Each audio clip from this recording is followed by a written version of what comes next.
Well, it is still November, so there's still some time to enjoy the flavors of fall. Our friend Tracy, the Cowboy Cook, shares a recipe for candied yams in today's Cooking Corner. Hey Tulsa, I'm Tracy, the Cowboy Cook from Barbecue Nation. If you've got any leftover sweet potatoes or yams from last week's Thanksgiving, here's a great dish that you can make as a side or a snack or a full course meal if you want. This is butter pecan yams that I'm doing, but you can do butter pecan sweet potatoes, and we're going to show you how to do it right now. So you can take your yam. I use yams, like I said. Some people like sweet potatoes. And you just cut them in sections like that. We're going to put them in a baking pan. See if we can get most of these to fit in there. We're going to use some salt and pepper.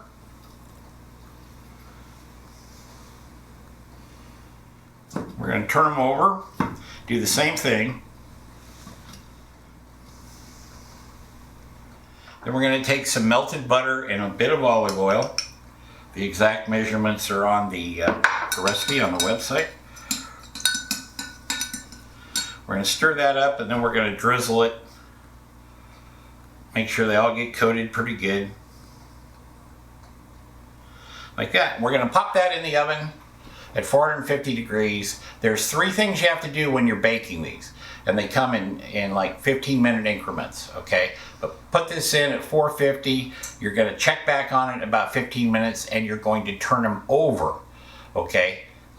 Swish them around a little bit, turn them over, close the oven door, and then the third time, when you've got 15 minutes left on the cook, not too tough, we're gonna put in the chicken stock and the garlic, and we're gonna put that in the pan, just stick it in the oven, put it in the pan, close up the door, and that'll give you some nice stock when we're all done, and that takes about 15 minutes.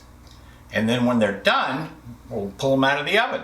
Okay, what we're gonna do to make our butter pecan, I've roasted some chopped pecans there, and I put a little more butter in this batch. We're going to let that reduce down. So I'm going to throw it back on the heat for a minute. And then once the butter liquefies, I will add the maple syrup to it. Okay, while we're waiting for the pecans to kind of roast a little bit in the pan, we'll put some butter in there.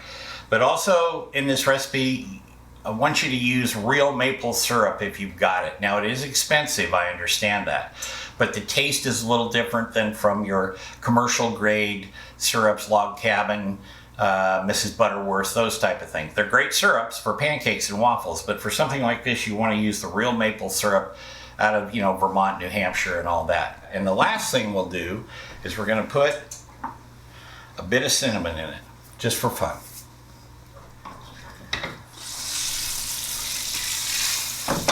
Once you get the yams out of the oven, you can just very gently, they're hot now, spoon them up. You can even do it like that. Make an arrangement on your serving dish.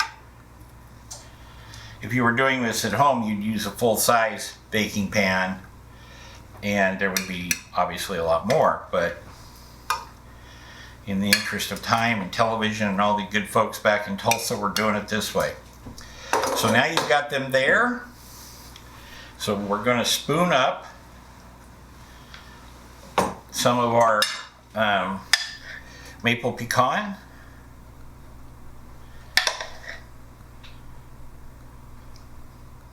And there you have it.